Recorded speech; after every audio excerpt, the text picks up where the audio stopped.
Witch Red Malice here. Unfortunately, the weather was against us, so we've had to move to a secret room within the Hellfire Caves for now.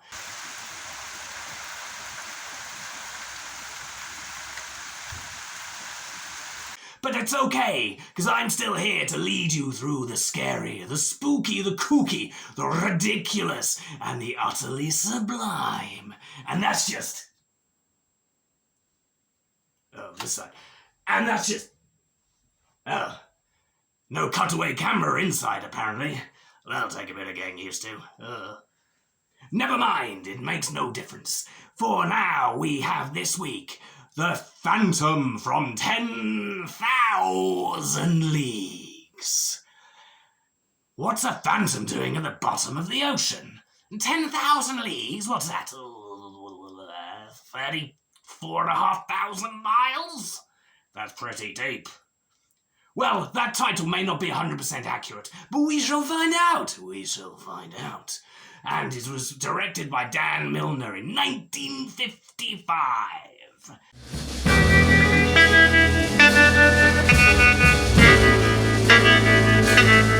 This was originally released as part of a double feature with a Roger Corman film, The Day the World Ended, as they thought it would make more money being part of a double feature, and they were right. Good for them. But what should we expect in this film? People wearing suits on a beach. An underwater creature, nosy secretaries, peeping toms, and murder. Now, group, one of the things you may notice with this film is it does something that monster films generally shouldn't do. Except for Godzilla, obviously. And that is, it shows the creature within the first 10 seconds. And... It's not terrible a costume, but the Gill Man, this is not. Ain't that right, Gilly? Yeah.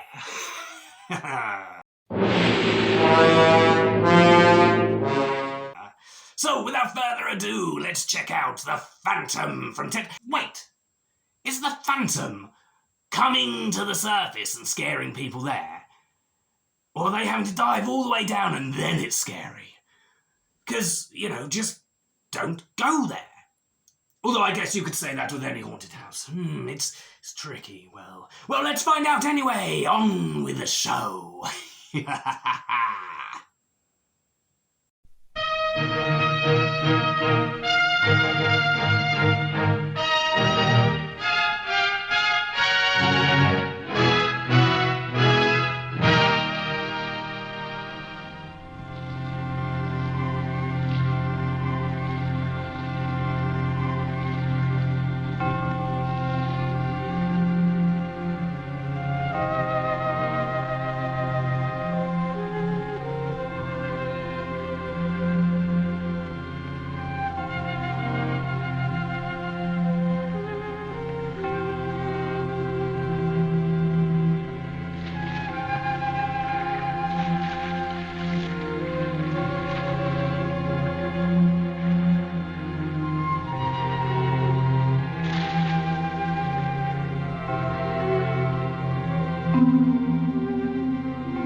Watch that.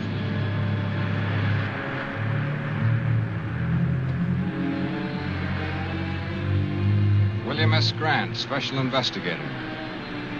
Department of Defense, Washington. Well, I guess that makes it pretty official. Yes, I guess it does. His body is rigid with burns. The boat's charred, too. Yet there's no sign of fire. We better get him out of the water. I'll take care of him myself. Just thought I'd give you some help.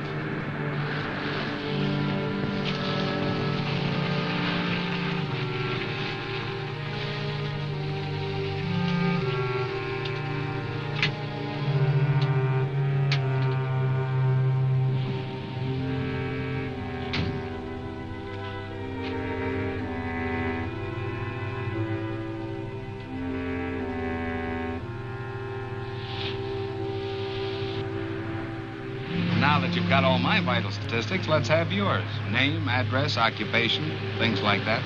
The name's Baxter. Ted Baxter. The address, local hotel. Occupation, beachcomber and tourist. Length of stay, indefinite. Will that do? Tell me, how did you happen to pick this particular place? Know anybody in town? No. I have a letter of introduction to the head of the College of Oceanography here. Professor King? Which explains why I'm here at this particular minute. I was on my way to see him at his home when I stumbled in onto this.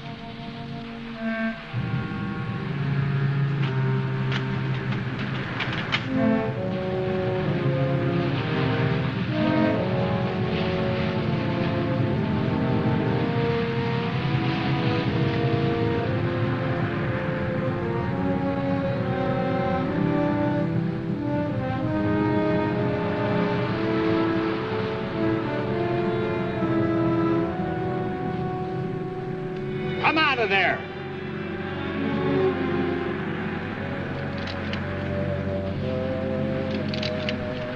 I met you at the College of Oceanography yesterday, didn't I? That's right.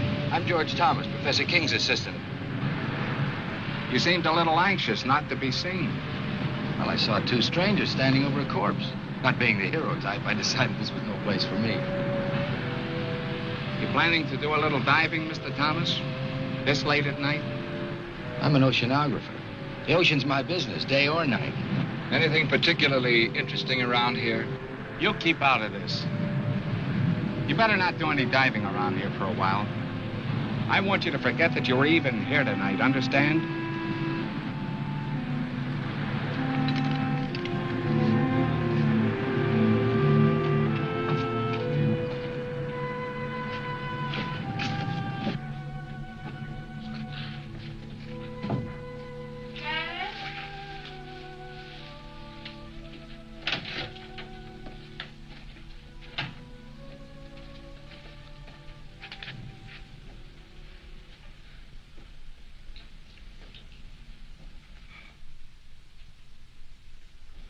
You're soaking wet.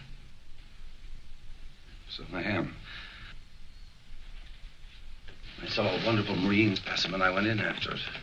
With the college on vacation, you're spending more time there than ever.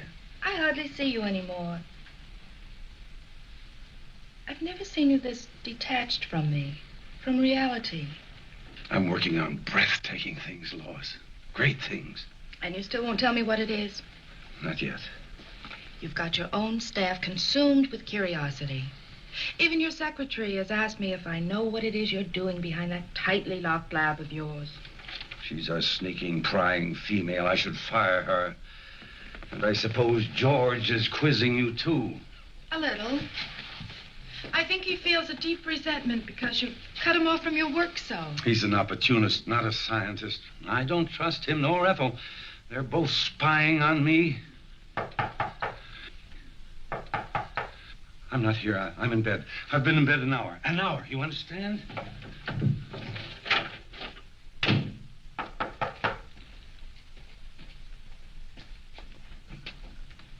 Oh, won't you come in? Thank you. Is Professor King here? I'm sorry, he's asleep. He went to bed an hour ago. Oh, I see.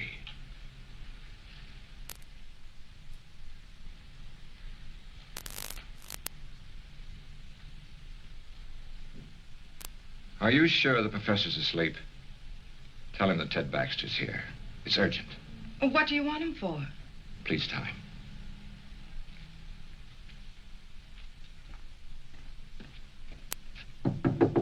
Dad? Dad?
Oi! What are you doing?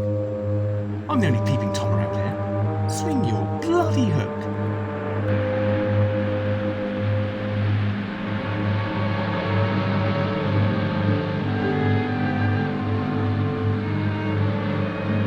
My friend the beachcomber. Supposing you tell me what your great interest in this thing is, Dr. Stevens.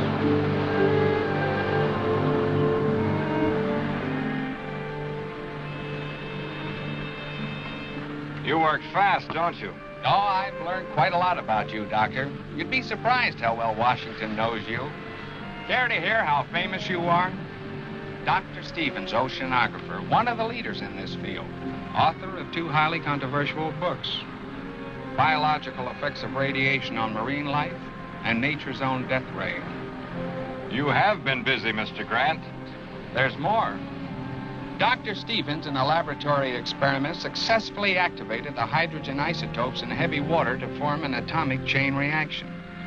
He called this development the first workable death ray. Suppose you tell me what you're doing with that Geiger counter. Well, I told you I thought the boat showed radiation burns. I wanted to verify it. I did. Scientific curiosity, you might say.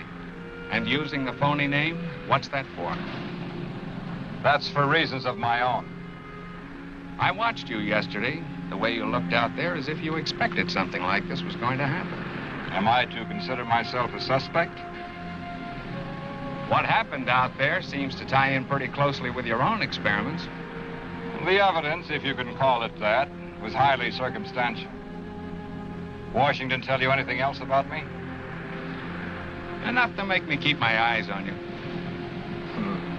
You know, if you leave me alone, I might be able to help you with this. And then again, maybe not.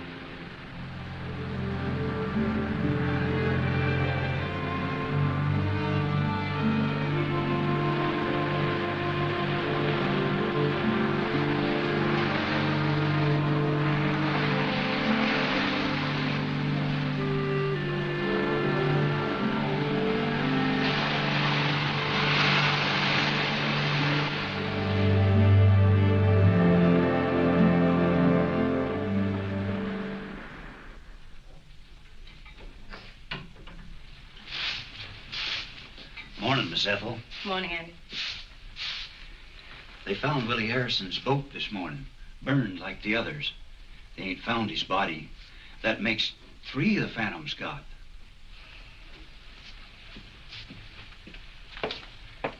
You know what they're saying in town? That nothing like this ever happened until they opened the school here. I can't say that I blame them. The way the professor's been acting, locking himself up in his room. He won't even let me in there to clean it. And all those noises coming from that room. I've got work to do, Andy.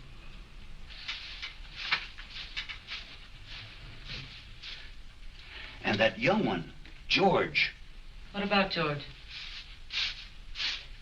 He's following the professor around. Follows him everywhere. I seen it. Hiding behind trees. Watches him all the time. It ain't normal, this carrying on. What's not normal, Andy?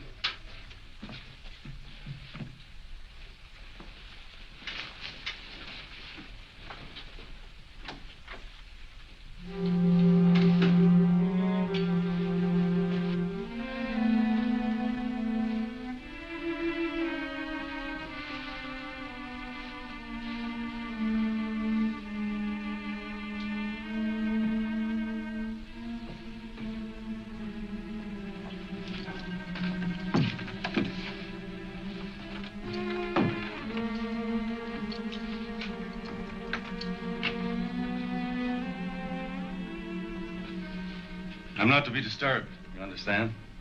Yes, sir.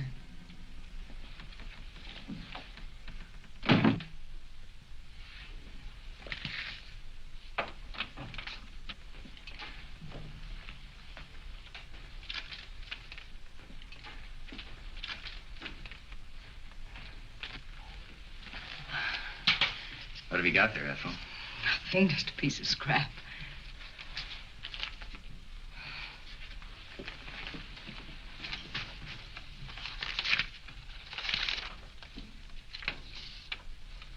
HEF increase 0.56 dash 24. 0.64 dash 32. 0.70 dash 18. Oh. Keeping right up with the professor, aren't you, George? I'm one step ahead of him. I've got to get into his lab, Ethel. You've got to help me get in there. It's worth a lot of money to me. To you, too. I could tell him what you're up to. You could. But you won't.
Oh, hi there.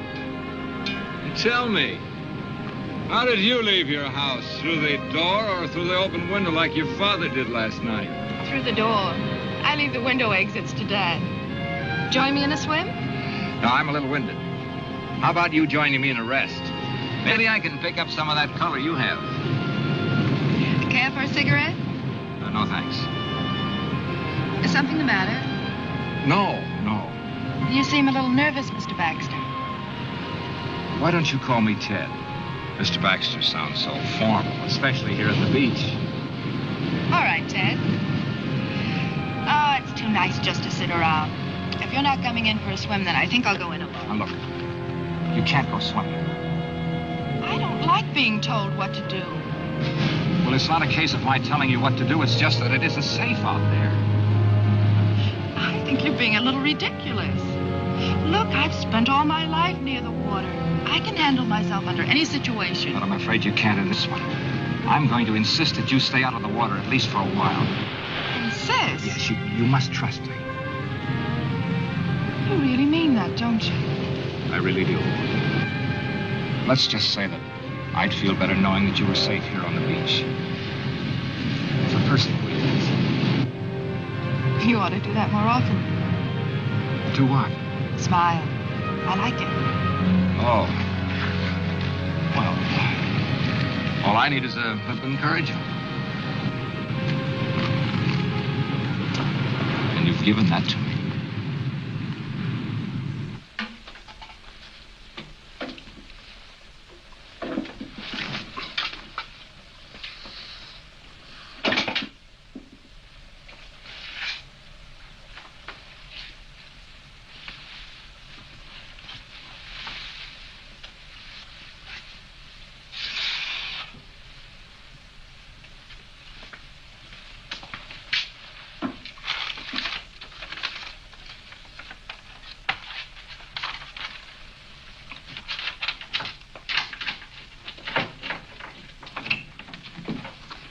Ethel, will you go down to the supply room and get some ocean current charts?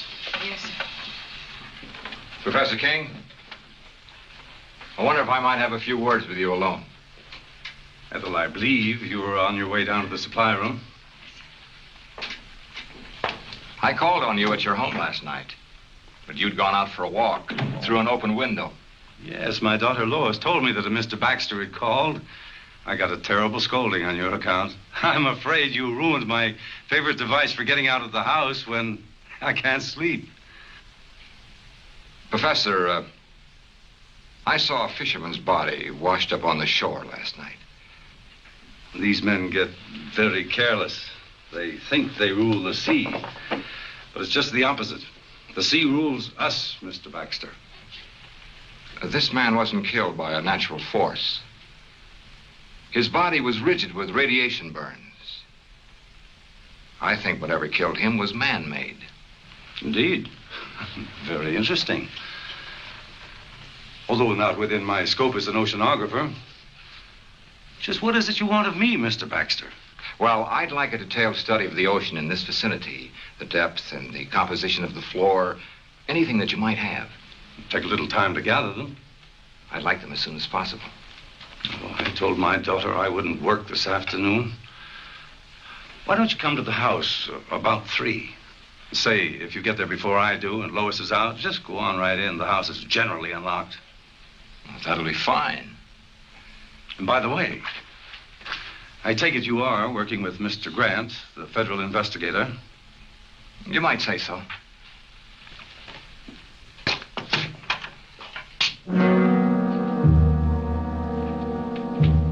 You can come in now, miss. I hope you found the conversation interesting.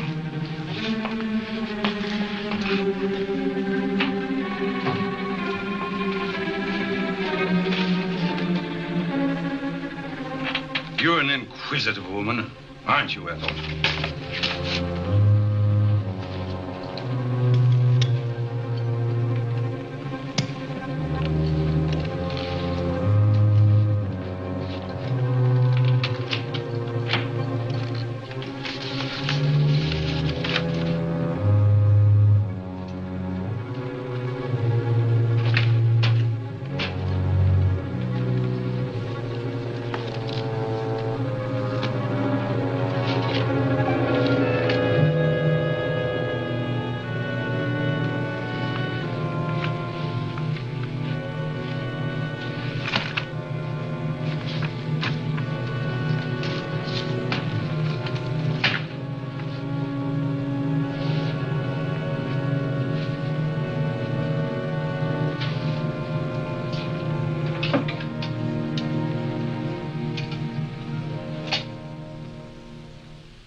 Well, at least you might have knocked. Well, I did. Your father told me to open the door and come in. He would. Would you mind handing me those things there? Surely. Thanks. Is Father expecting you? Yes.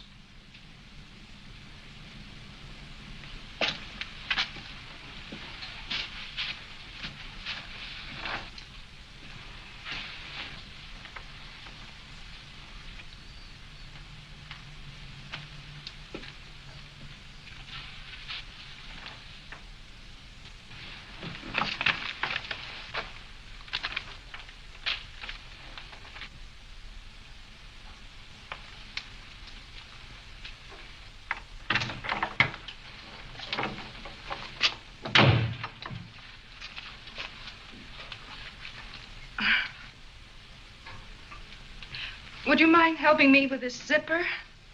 Of course.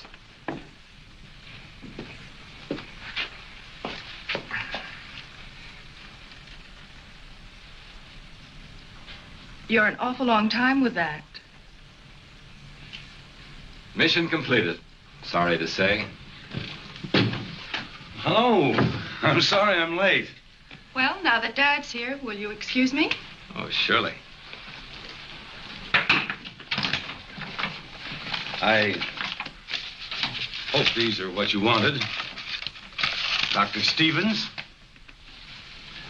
I've read your books very thoroughly, Doctor, on which, incidentally, your photograph appears. Well, maybe it's just as well you know who I am.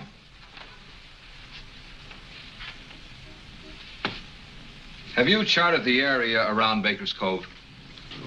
The area where the accidents occurred? No, I don't think we got around to that. We've only been here 2 years, you know. Well, you've mapped other areas in this vicinity. A few years ago, a submerged deposit of uranium ore was found along this coast. Is there any evidence of a similar deposit along here? No, not to my knowledge. Why? Why, this morning I made a test dive over the area where the accidents have taken place. They weren't accidents. There's a shaft of light coming up out of the ocean. I have reason to believe that it's nuclear in character. Now, any object coming in contact with this light would be subject to extreme radiation. I believe this light killed 3 men. Incredible. You say you made a close examination of this light? Not as close as I would have liked to. It was being guarded by a sea serpent, a hideous beast that defies description. Oh, Doctor, if I didn't know that you were a scientist of high standards, I'd say that you were the victim of the ridiculous phantom stories that are running wild around the village. Professor, you say you've read my stories. Indeed, I have. Much of my work is based on your findings. Well, then you must remember my experiments on activating the hydrogen isotopes in heavy water. Oh, but that was on a miniature scale in a laboratory with a lot of equipment. But on the ocean floor... I proved it could be done. I used artificial means to start the reaction. Then you think that with the submerged deposit of uranium ore, you can get the same reaction on a much larger scale? A weapon like this could destroy anything coming in contact with it. Oh, fantastic. Once the chain reaction had started, it could continue indefinitely. As a matter of fact, keep growing larger. And what about the beast down there? Was he man-made too? I believe so. Since marine life lives in a constant flow of heavy water, the effect of radiation on it would be completely different than it is on humans. Well, that's your theory on mutations, isn't it, Doctor? Yes. And if what I believe is true, this monster that I saw in the ocean was a mutation of some sea creature. You see, it draws its energy from the nuclear light itself, just as plant life needs the sun to grow on. Well, have you any evidence to support this fantastic theory? I created such a mutant in my own laboratory. Oh, come now, Doctor. I destroyed it, just as this creature must be destroyed, and the knowledge that went into creating it. You think that knowledge might have come out of my college? Since I am head of that college, obviously. Professor, in science we look for one thing and find another. We split an atom and the hydrogen bomb is evolved. We set up a simple experiment or study on underwater life. Something new and horrible is created. I feel as if I and my experiments are suspect. Well, I haven't overlooked that possibility. If it were a matter of pure science alone, I'd be inclined to examine you most closely. However, there's another element. Another element? The person responsible for this terrible weapon has offered it for sale to the highest bidder. For sale? I don't believe it.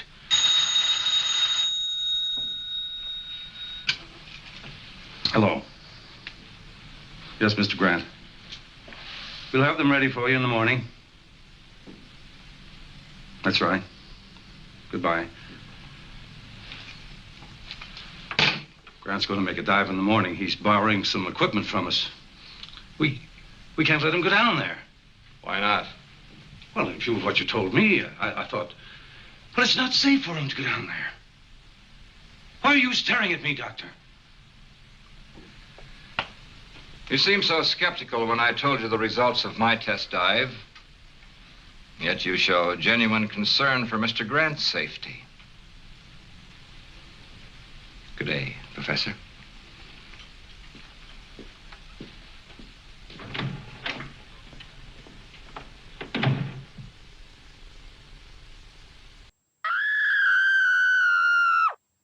So what do you think so far, group? I have so many questions, like, who's that hiding in the bushes? Why is he hiding in the bushes, more like? And did the professor create the monster? And are they trying to set up some sort of romance between the doctor and the professor's daughter? So it's like a 20-year age difference then. But I guess that is normal for Hollywood. Much older guy, young woman. Well, let's see if we get the answers to any of these questions in the next part of The Phantom from 10,000 Leagues.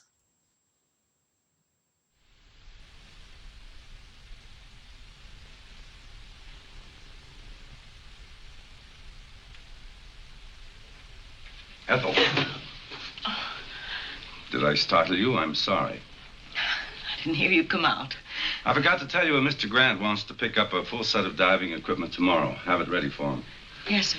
And tell George and the night watchman, in case you're not here. Yes, sir.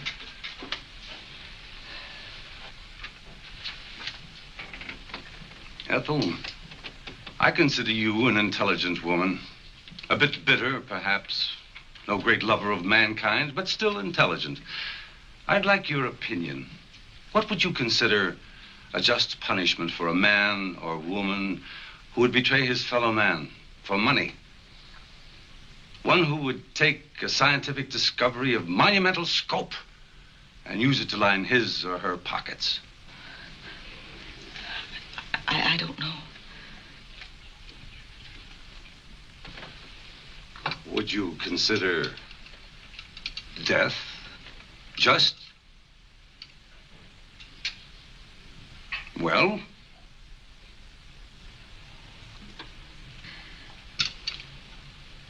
No matter. You can tell me some other time.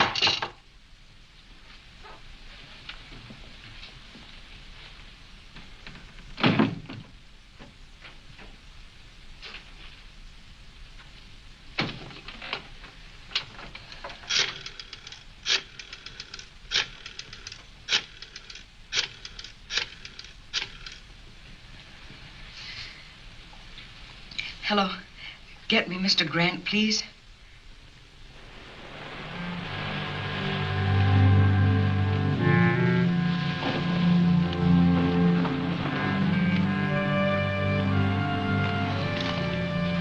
He shouldn't have come here. I may have been followed.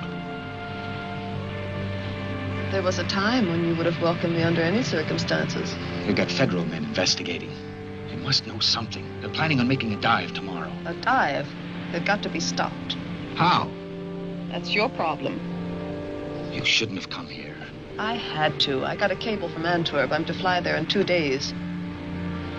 They're expecting me to bring some vital information from you. I'm not ready. You were ready enough to accept a considerable sum of money in advance, weren't you? I won't know anything until I can get into King's lab.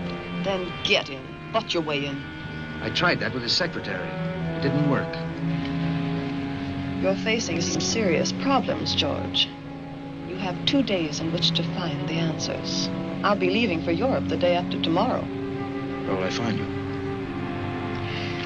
I'll be spending most of my time soaking up a little sun at Colby's Point. That's where we used to meet, remember? I remember. For quite a while, we were just a man and a woman, weren't we? I didn't know then they could put beauty and poison so cleverly together in one package.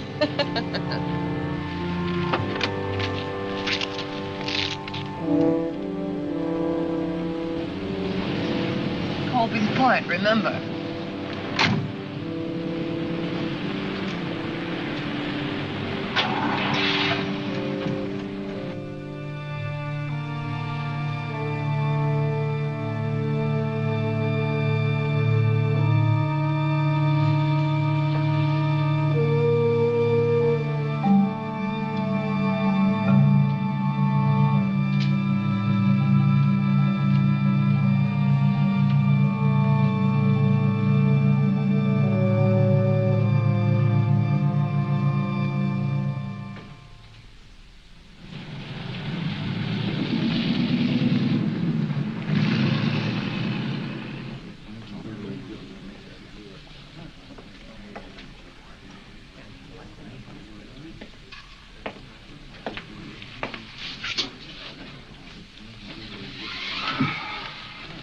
Is it all right to talk here? Go ahead. I can tell you what you want to know. All right.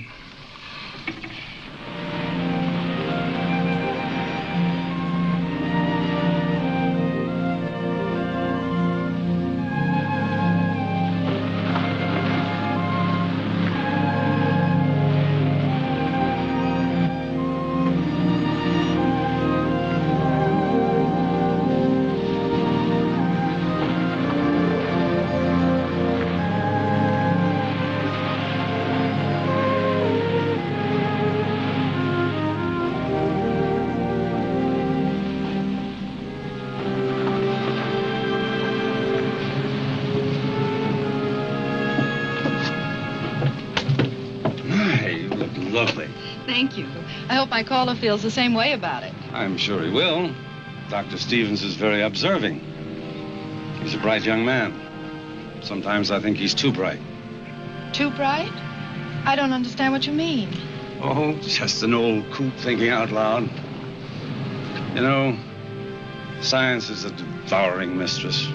She devours all who seek to fathom her mysteries. And for every secret she reveals, she demands a price. A price that a scientist must be prepared to pay. Even at the cost of his life. Or the life of others who stand in the way of his search. You say that almost as though you were threatening me. You? What nonsense.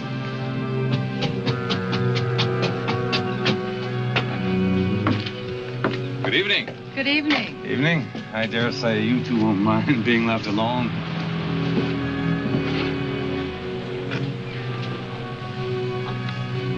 You're beautiful. Which is a good opening line for any date. Oh, I've got more. But they require an entirely different setting. How about a nice walk along the ocean?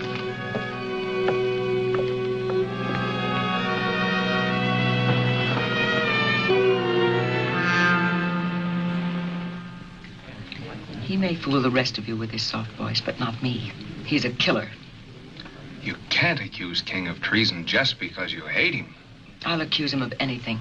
He sent my only son out in a squall to get his filthy ocean specimens. Proof, Ethel. I need proof. He works behind those locked doors of his. If I could just get in there, I could get you all the proof you want. We may be able to figure out something along those lines. If I could show you how to make a wax impression of those locks, could you do it sometime tomorrow? I'm sure I could. Come on.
Better be getting home.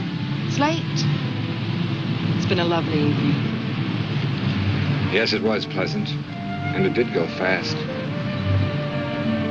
Mostly in talk about my father and the college, now that I think of it. You've learned a great deal about him. Natural curiosity about a fellow scientist. There were some very pleasant moments of silence, too. We really should go. All right.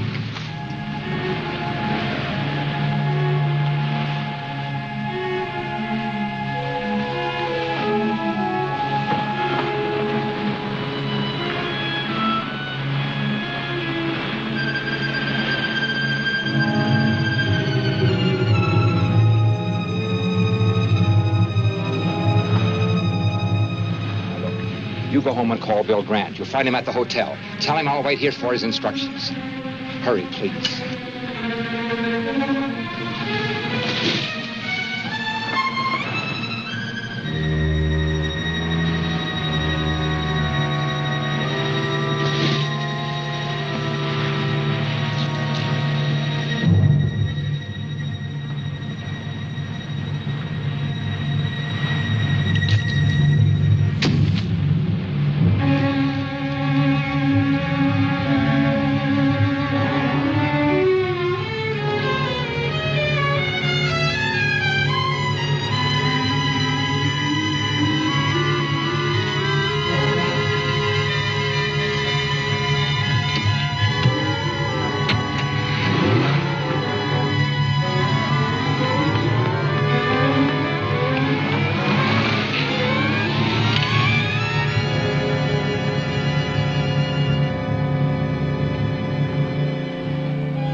They're burned worse than the fisherman was.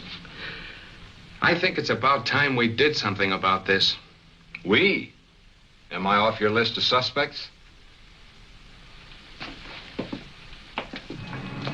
Earlier today, I had a long talk with Washington. You were the topic of conversation. Am I to be shot at sunrise? They told me to cooperate with you. You could have floored me. They put you on this case, too, and didn't even tell me about it. I thought they would eventually. Apparently, they wanted two completely indifferent investigations of this. One from a scientific point of view and one from a gumshoe, government style? Pacific College of Oceanography. You know, this spear may be our first real break. Kind of narrows the field down, doesn't it? Yes, it seems so. I think I'll take it down to the crime lab and have them dust it for prints. How about you going down to the college and picking up some diving equipment? I checked with Professor King, and he said the night watchman would give it to us. Okay.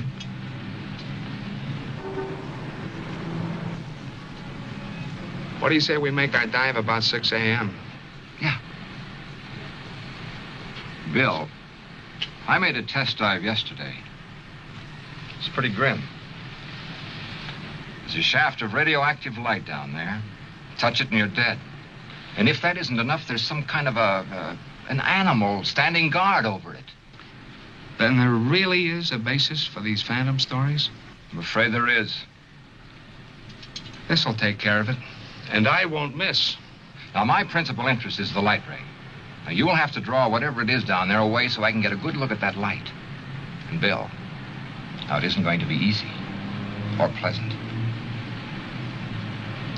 Neither is this.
What happened?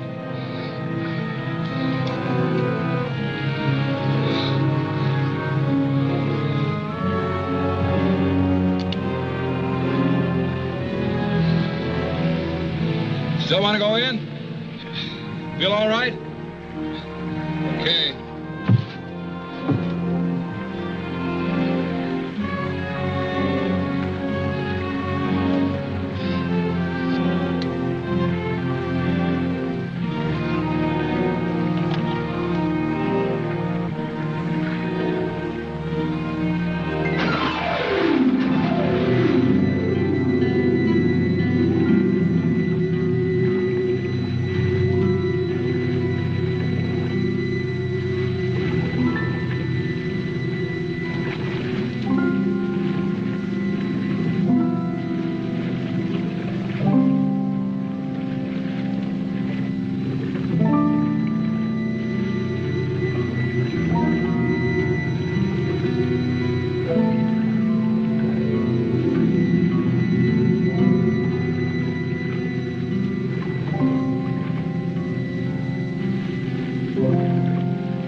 I'm picking up King and his assistant.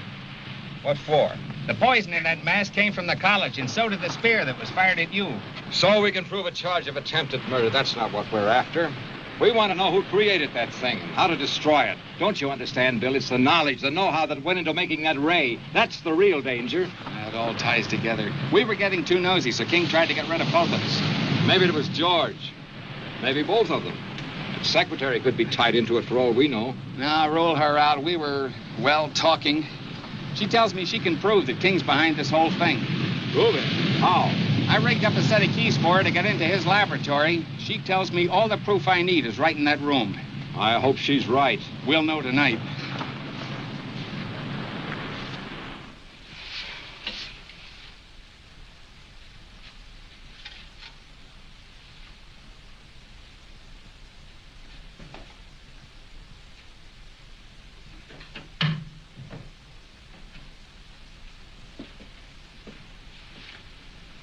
One of the spear guns is missing. I saw King take one out yesterday. That's odd. I thought I saw you carrying one when you left last night. You see too much, Ethel. You should wear blinkers. Is he in yet? No.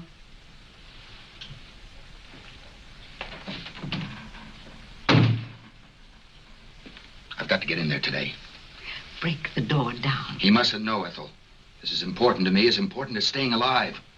I can't help you. This is serious. I'm in trouble. You like that, don't you? I've too much trouble of my own to worry about yours.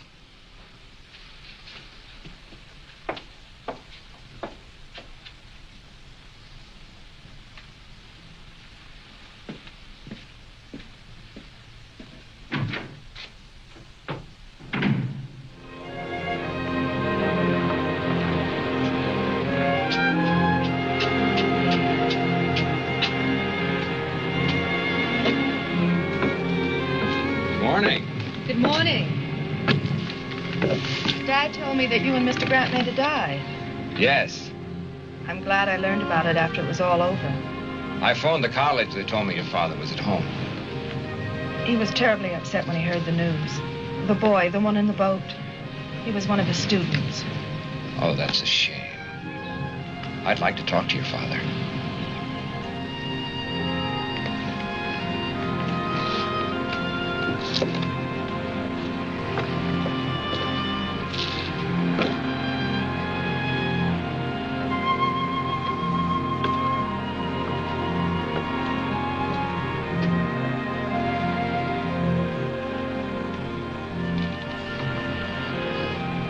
You wish to speak to me? Well, yes. I thought you might be interested in the results of the dive we made this morning. The very fact that you're here now tells me that your phantom, as well as your light ray, is a myth, a hoax. They both exist. The light ray, as you call it, is very definitely atomic and deadly. The only reason I'm alive is because I made sure I didn't come in contact with it myself. It's all too preposterous for serious thought. Phantom, marine mutations, death rays, utter nonsense. I'm afraid, Doctor, that you are the victim of an overwhelming imagination. Good day, Dr. Stevens.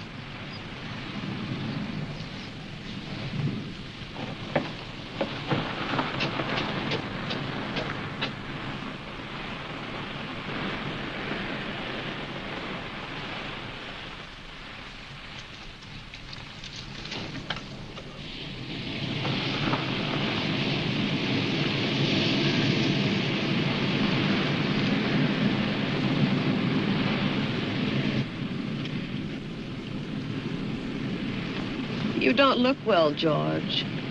Or is it just that I don't find you attractive anymore? Nothing's going right, Wanda. I don't know if I can get what they want. They won't like it. And when they don't like something, they're liable to be a little extreme in showing it. They might even come to the same conclusion that I came to last night. That you're of no use to us. Last night? Ethel, King's secretary, was crying a little heart out to Mr. Grant. I saw them. Government man?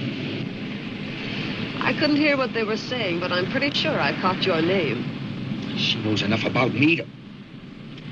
Evidently, she hasn't told him what she knows. yet. What do I do, Wanda? I know what I'd do. I'll be here tomorrow, too. But don't come unless you have something for me.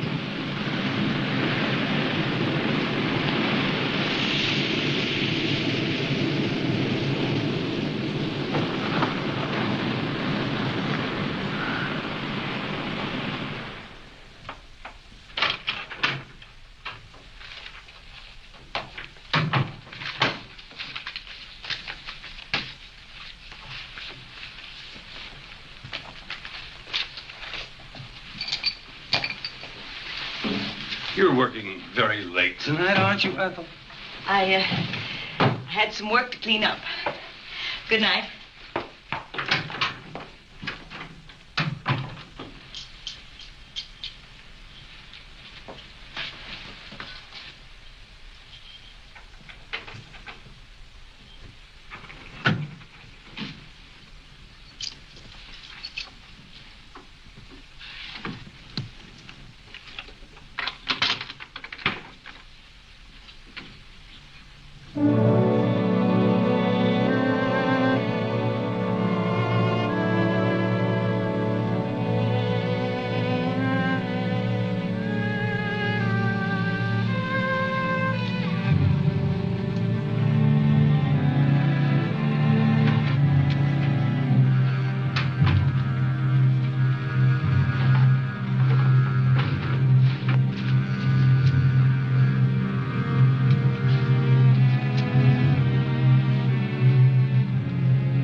Ethel, I believe you were looking for these.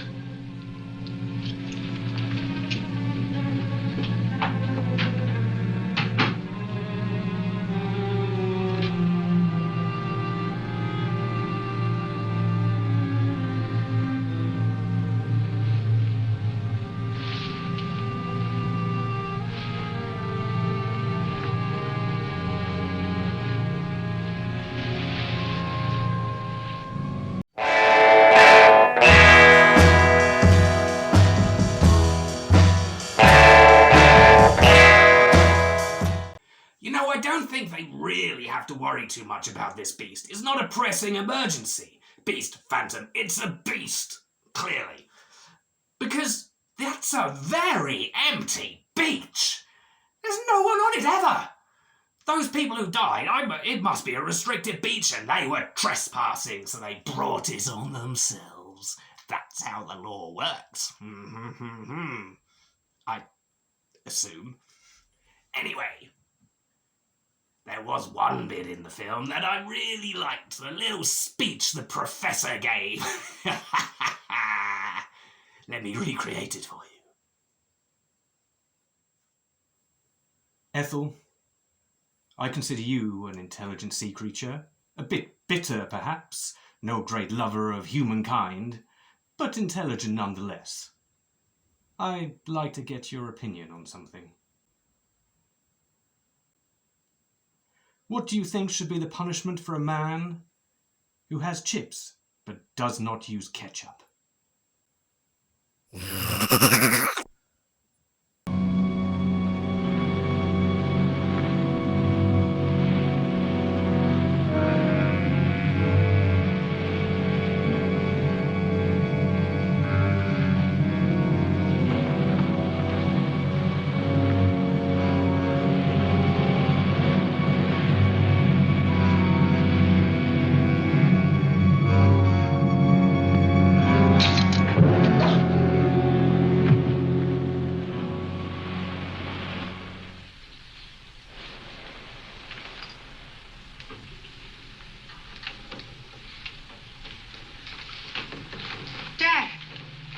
What's wrong? Oh, I feel so old, so tired, defeated. Dr. Stevens, I want to apologize to you for my rudeness this afternoon. I've had a few very trying days. Of course, I understand. Maybe I better leave. Come in. Professor King, That's right. Were you at the college tonight? Yes, for a while. Mind telling me when you left? About an hour ago, I think. What's this all about? Your secretary, Miss Hall, was found murdered a short while ago. Ethel. She left the college. A few minutes later, you followed. That it? I don't grasp the significance of that fact. Do you think that I would take a human life? Willfully, deliberately? She just as well as told me you were going to kill her.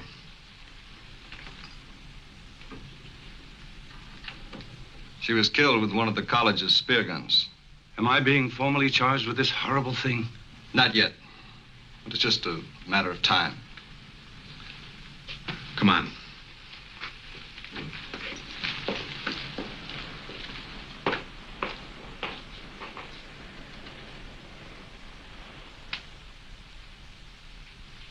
Dad.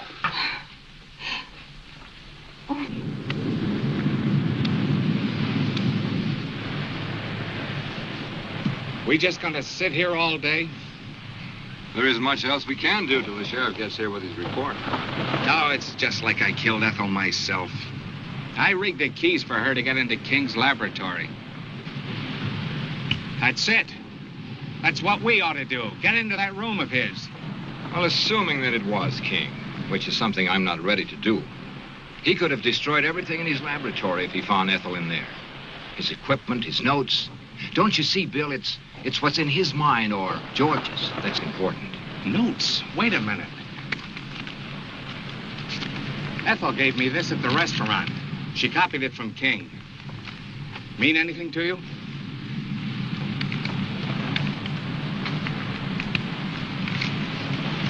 Oh, we solved your murder for you, Mr. Grant. Same spear gun fired both shafts. The one that tried to kill Doc here and the one that got Miss Hall. Same fingerprints over both of them.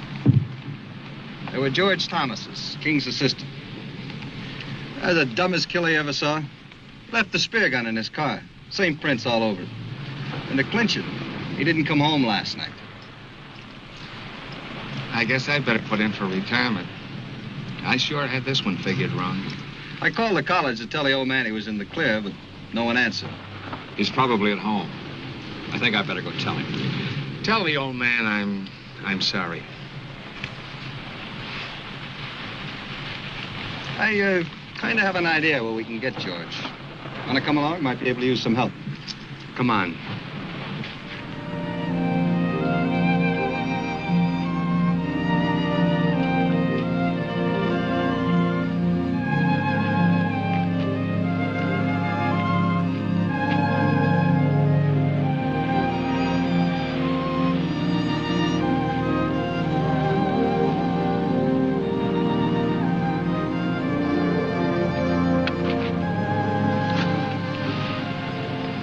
I'd forgotten how pleasant it could be, just walking.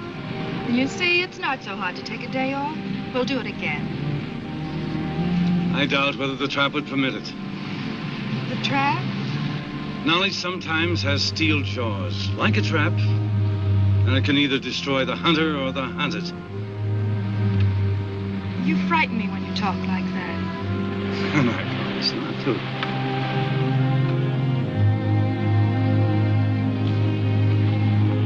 Here comes your Dr. Stevens. I have some news that I think will interest you. About Ethel's murder? The sheriff has proof it was George. I knew it wasn't you. Why would he want her dead? It's possible that Ethel found out that, well, he had to silence her. Why the gloom? Dad's just been acquitted of murder. Lois, I'd like to talk to your father alone. Why? It'll only take a few minutes, dear. You better run on home. I'll follow you there. You'd better go. Please.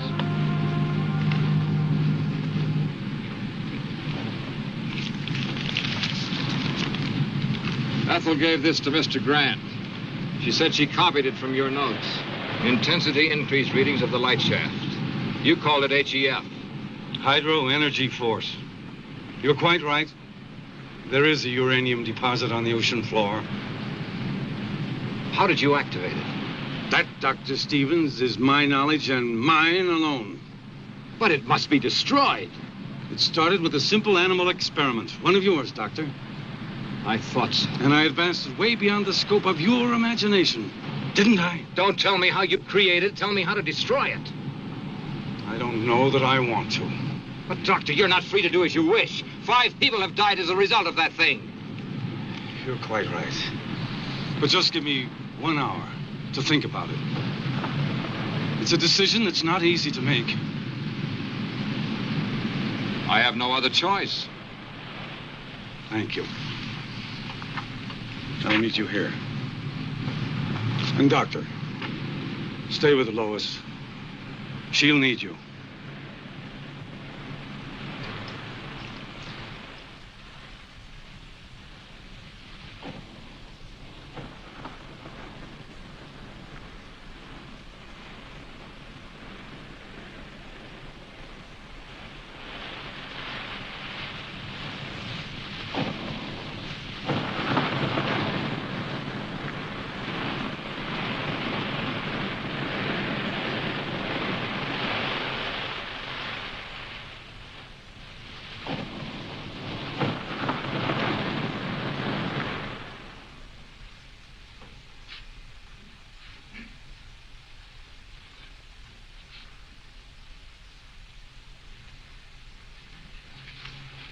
I know Dad's in some kind of trouble and needs me. I know it.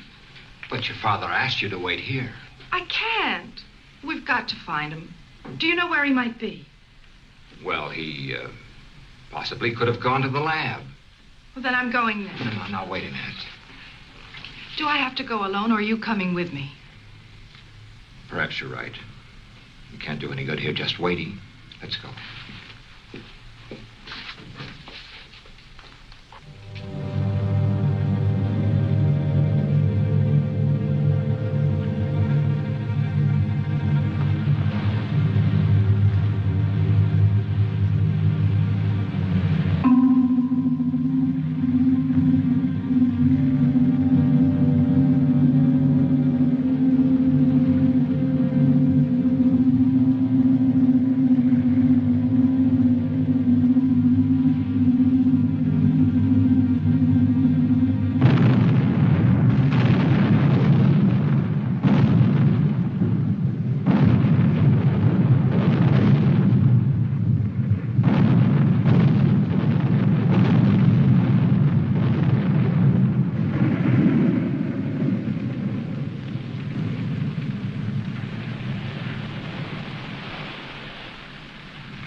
Ted, what happened? That ship had just exploded.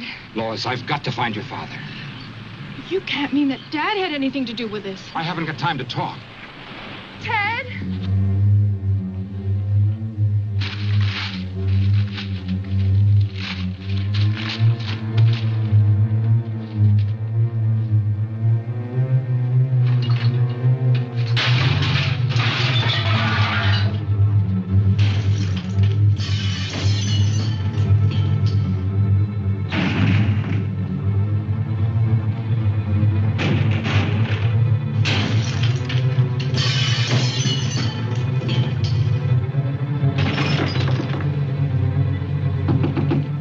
Professor King!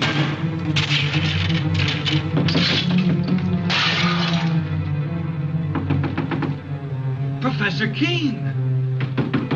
Mr. King! You may come in and clean up now, Andy. It's about time.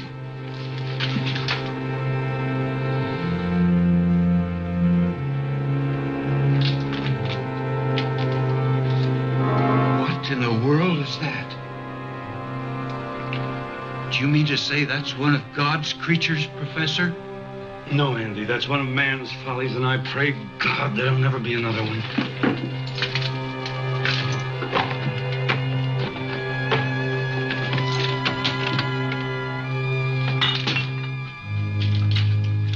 Goodbye, Andy.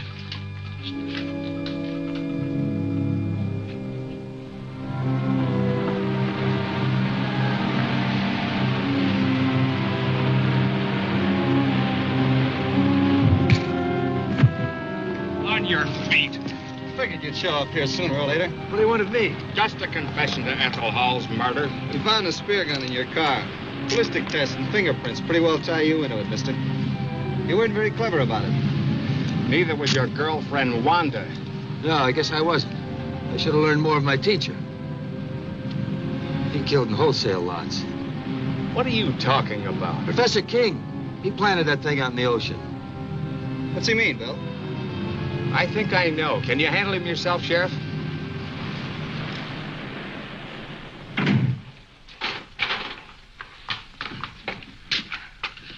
What happened? Where's Dad? He left a few minutes ago, Miss King. Did he say where he was going? No, he just busted up the place and left in a hurry. Why destroy all this? His experiments, his life's work. I'm afraid only your father can explain that. But I still don't understand. Do you know why he did this? I think I do. What a mess.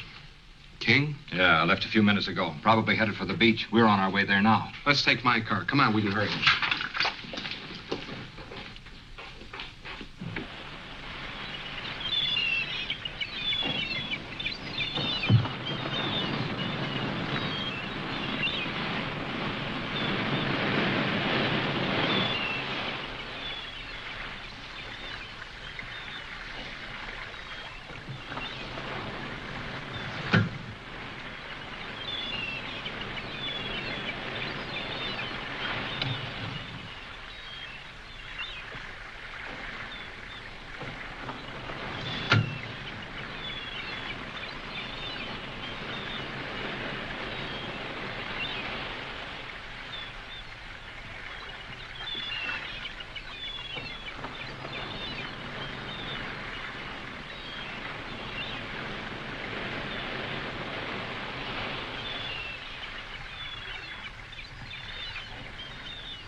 Perhaps I could have stopped him.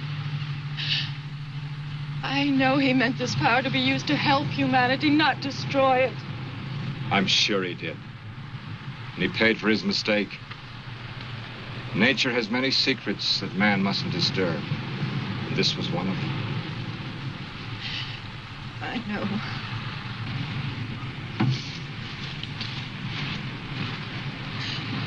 Only he too could have understood. I'm sure he does, Lois. That's why he took his secret with him.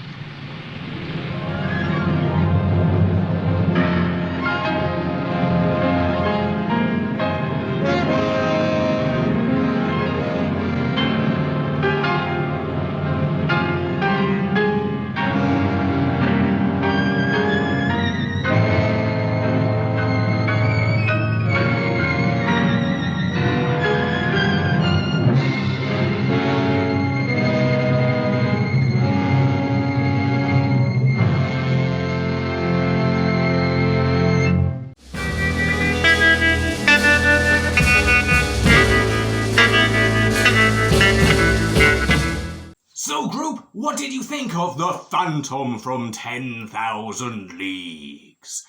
We had a phantom that was really a beast that was barely in it. Then you had a lot of spy stuff that seemed to go nowhere.